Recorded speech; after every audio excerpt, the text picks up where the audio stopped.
All right, so you're looking at Heliostar Metals and trying to figure out, will 2025 be their year? Or is your investment going to be trapped in a black hole? Well, you've come to the right place. We've got interviews, company updates, financial reports, a whole universe of information on Heliostar, and we've distilled it down to the most important stuff you need to know. Yeah. They're a young company, but man, they have a really aggressive growth strategy. They want to become a mid-tier gold producer. Think hundreds of thousands of ounces a year by 2030, which is pretty ambitious for a company that was founded just 5 years ago. Yeah, it's like they're trying to become a supernova in the gold mining galaxy. So where did this ambitious company come from? Well, they were founded in 2020 by a guy named Charles Funk. He's the CEO. He's got a lot of experience in the mining world, and he's got a pretty good track record of finding and developing gold projects. But what's really interesting to me is how quickly they've gone from startup to multi-asset company with producing mines.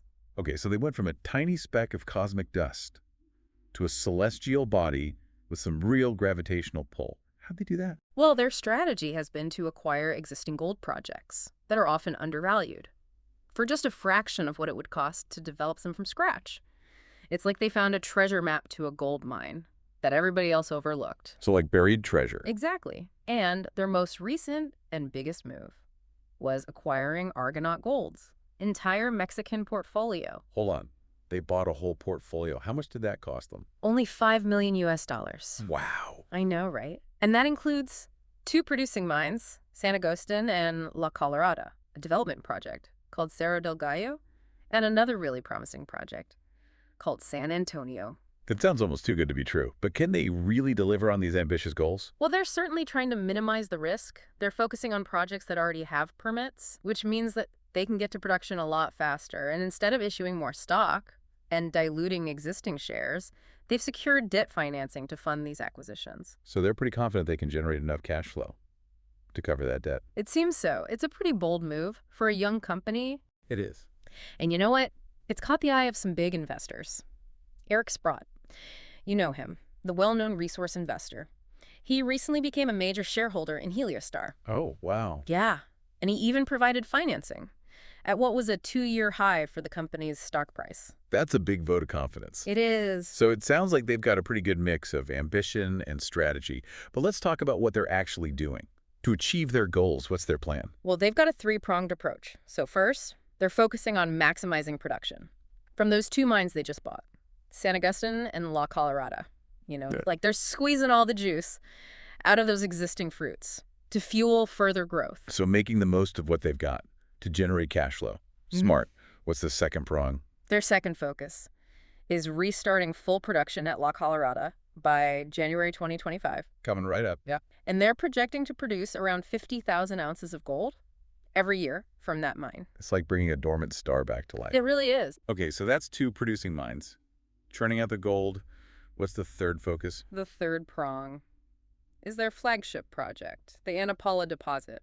It's a high-grade deposit. Right. And they're pushing it towards a construction decision by the end of 2025. So that's like their golden goose, their potential cash cow. Exactly. And they're planning to take a phased approach there, too, starting with 50,000 ounces per year and eventually ramping up to 100,000. And is that it? Well, there's even more potential. Beyond these 3 areas, they've got a few other projects, like expanding San Agustin and developing the Veta Madre pit at La Colorada. Those could add even more fuel to the fire. Wow. It sounds like they've got a whole galaxy of growth opportunities. So can they really become a mid-tier producer by 2030? Well, based on what they've got going on right now, reaching 150,000 ounces of annual production within a few years seems very achievable. And those other projects I mentioned could definitely push them closer to their goal of 500,000 ounces. So the potential is definitely there. But the mining industry, it's full of unexpected twists and turns. It's like trying to navigate through an asteroid field. You got to be pretty nimble to adapt quickly. Oh, for sure. Absolutely. Even with the best star charts, you never know what you might encounter out there. Yeah, you can have all the right resources and plans, but if you don't have a skilled crew, you're not going anywhere. Right, and that's where Charles Funk's experience really comes into play. He hadn't just assembled a team with technical expertise. He's also brought in a seasoned operational team through that acquisition of Argonaut Gold. Oh, so there was more to that deal than just the mines themselves. Yeah, for sure. The Argonaut team down in Mexico, they had a really good reputation for generating strong cash flow, even when the company as a whole was struggling. So Heliostar has basically acquired a crew that already knows how to operate really well in the Mexican mining landscape. Wow, that's like acquiring a spaceship. Yeah. That already has a crew that's mastered hyperspace travel. Haha. Yeah, it is. It's a really smart strategy, especially when you consider how complex it is to operate in Mexico. Hmm. The mining industry there, it's got a long and complicated history, lots of potential hurdles, like regulatory changes, permitting delays, even political uncertainty. So having a team with that local knowledge, it's a huge advantage. For sure. So they've got the assets, the expertise, a team that's ready to navigate the Mexican mining scene.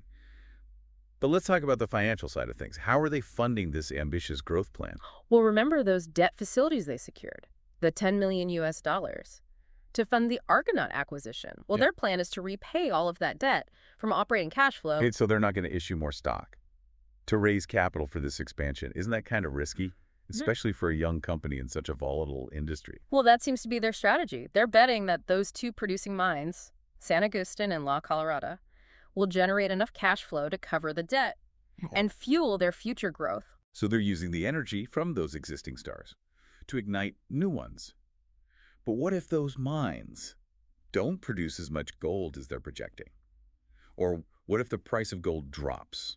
Well, those are definitely valid concerns. The mining industry is unpredictable. There's always a risk that things won't go according to plan. But their confidence in generating strong cash flow likely comes from a couple of factors. First, they're focused on low-cost operations, which gives them more breathing room if the price of gold fluctuates. And second, they're expecting to see a big boost in cash flow once La Colorada is back up to full production. Okay, that makes sense, but relying solely on operating cash flow. That seems like a pretty big gamble. Don't they have any backup plans? Well, they could always revisit the idea of equity financing if they need to. But for now, they seem committed to this debt-fueled strategy. And, this focus on financial discipline is one of the things that attracted investors like Eric Sprott. He sees the potential for Heliostar to become a cash flow machine, generating serious returns without constantly having to dilute their shares. So Sprott's not just putting his money where his mouth is, he's also betting on their ability to manage their finances wisely. Exactly. And that kind of vote of confidence from a seasoned investor like Sprott, it says a lot. It really does. But let's shift our focus to the new future. What are some key milestones or events that we should keep an eye on in the next few months? Well, the first one that comes to mind is a production and financial update that's expected sometime in Q3 of 2025. That will give us a really good look at how those acquired mines are performing and, whether they're actually generating the cash flow they need. Okay, so we'll get to see. If their bet on those existing stars is paying off, what else should we be watching for? Well, shortly after that, we should be getting some drilling results. From La Colorada, they're doing a lot of infill drilling there, which means they're drilling more holes within that existing deposit to get a better idea of its size and grade. And if those results are positive, it could extend the mine life and increase the overall value of the project. So they're trying to get a clearer picture of the true potential of that star. What about Ana Paula, their flagship project? Well, they're working towards a feasibility study. Yeah, and a construction decision. By the end of 2025, that'll be a major milestone because it'll tell us whether or not that golden goose is ready to start laying some golden eggs. Like they're preparing to launch a new spaceship, and we're all waiting to see if it can reach its destination. But with so many projects in motion, managing all of that effectively is going to be crucial. It really is. And one of the key things to watch is going to be their ability to maintain that financial discipline. Can they juggle all the demands of exploration, development, and production across multiple projects without overextending themselves? That's a great question. It's like they're trying to manage an entire fleet of spaceships, each with its own fuel requirements and potential for malfunctions.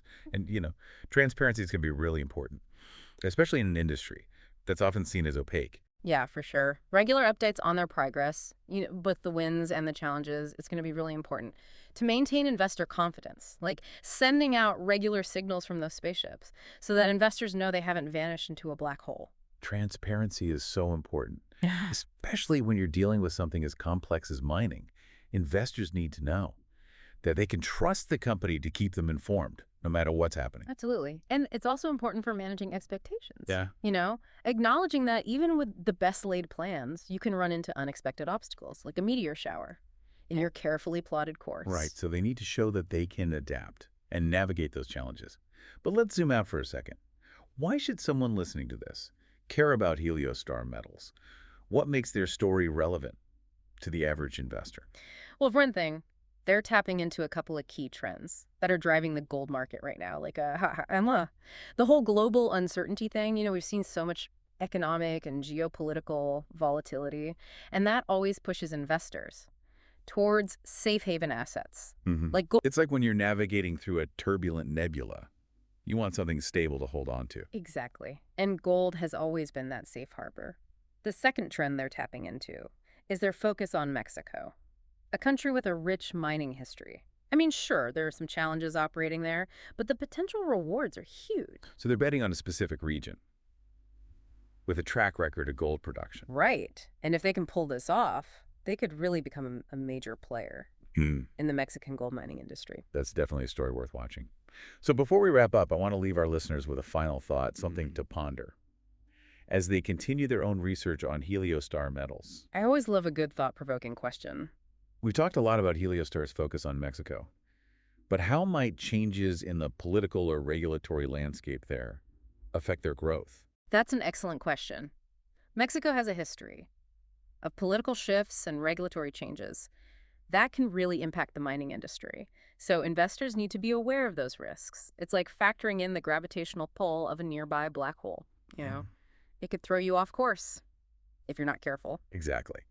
So I think we've given everyone a pretty good overview of Heliostar Metals. Yeah, I think so. We've covered their origins, their leadership, their goals, and their strategy. We even touched on some of the risks and challenges they face. So now it's up to each investor to decide for themselves if Heliostar is an investment they want to make. But hopefully this deep dive has given them some valuable information to help them make that decision. Absolutely. Knowledge is power, especially when it comes to investing. That's right. Use it wisely, everyone. And may your portfolio shine brightly.